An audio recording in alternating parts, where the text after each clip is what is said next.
Hi, I'm Francesca from Token of Love. I'm going to take you step by step through your exciting 3D casting experience. Open up your instruction manual and look at pages 1 and 2. On page 1 you will see a section on safety and how to do a patch test if you're worried about any skin sensitivity. On page 2 is where you'll find your contents. Make sure you check your contents and you have everything you need before starting your exciting casting experience.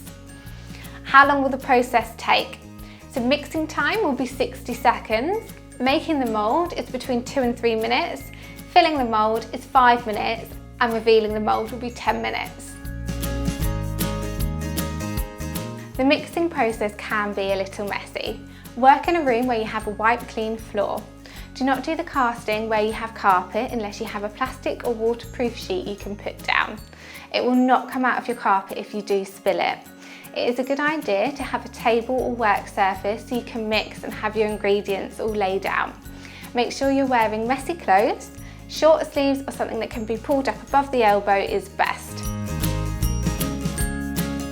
Rub your hands and lower arm all over with the petroleum jelly provided. Pay special attention to any hairy areas. As lovely as it is to have long nails in your cast, we recommend having these removed or shortened. These are really hard to mould, and you will find that when you demould your casting, these will break as they are so thin. Make sure you remove any watches and bracelets before starting. Rings, however, can be included. Extremely intricate rings may be hard to cast, but generally all wedding rings and engagement rings are fine. Find your position and have a little practice. We recommend 2 main ways to hold hands for your casting. Have a little go at these and make sure you're happy with the pose that you have chosen. Next, fill your bucket 3/4 of the way full and place the bucket on a flat, steady surface. Make sure the bucket is at a good height for you all to get your hands in together. Make sure you're positioned in the centre of the bucket and your hands go straight down in a vertical position. This will make sure you avoid touching the sides of your bucket and your sculpture will stand straight, not tilted to one side. We recommend going right down until you touch the bottom and lift your hands up 2 centimetres.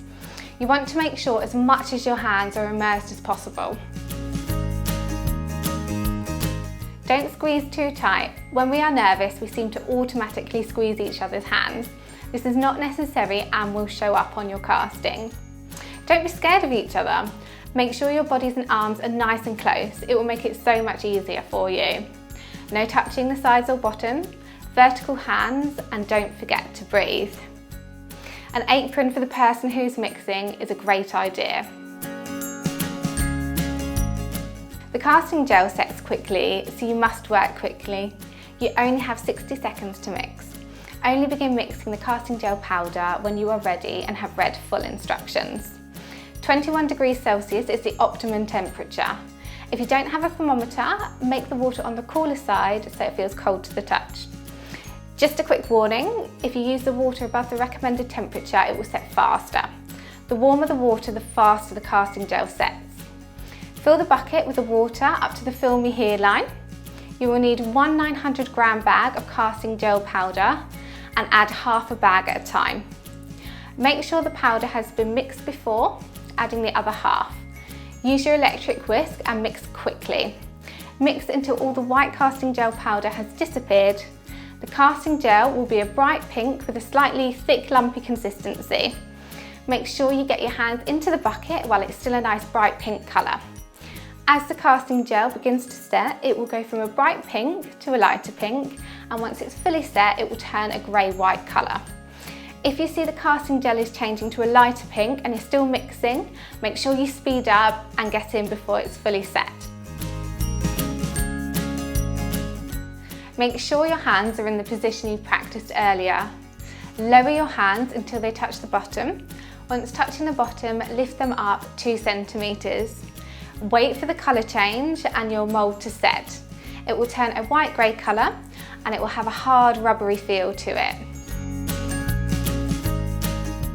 Hands must be removed one at a time. If you have a ring with a large raised stone, remove your hand last. Wriggle your wrist slightly. You can then slide your finger all the way around your wrist to open up a space between your wrist and the mould. Wriggle those fingers gently. You can let go and start to slide your hand out of the mould one at a time. Remember, if you have rings, keep this finger tucked in and lift it out and away from the mould to avoid scratching it. Make sure you're wearing your gloves for this part. Fill your jug or mixing bowl with 700 ml of cold water. Empty one of your 950 gram bags and one of your 450 gram bags into the water. Make sure the powder is spread nice and evenly. Leave the water to soak into the casting stone plaster for 1 minute. You can now start mixing using both gloved hands. Make sure all the lumps have gone and your stone plaster mixture is nice and smooth. When I'm filling my moulds, I always think of it as if I'm pouring a glass of Coke or a pint of beer to avoid fizz. Start with the container at an angle, pour the mixture into the mould, gently tap the bottom of the container for 15 seconds, keeping it at an angle all times. Add the mixture again with the container at an angle and firmly tap the sides and the bottom of the container for around 30 seconds.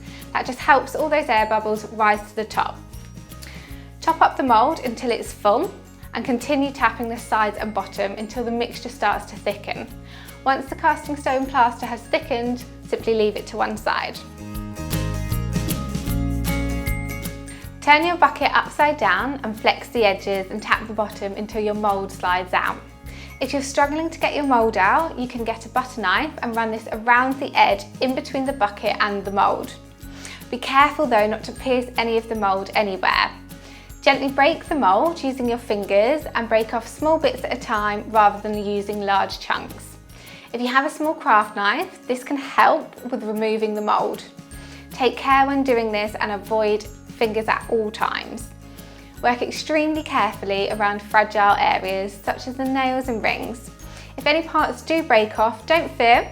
We can simply reattach these with super glue once the casting is fully dried. For any mould that is stuck between those fingers, rings or hard to reach places, we have included a wooden cleaning tool to help you pick these out. On page 9 of your instruction manual, you have full instructions on how to finish your masterpiece. This will take you through removing air bubbles, sanding your piece so it stands nice and flat, and very importantly, sealing your casting. If you haven't selected to paint and mount your casting, your tutorial has finished here. I really hope you've enjoyed your casting experience. We can't wait to see your photos of your finished pieces. You will only have paint and a base included if you have selected this when purchasing your kit. I'm using an adult and child piece to demonstrate. You can only begin painting the day after you have sealed your casting. Make sure you apply thin layers of paint at a time.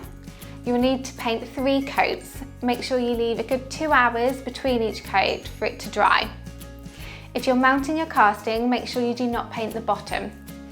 To start, make sure you have a practice on where you would like to place your casting engraved plaque on your base.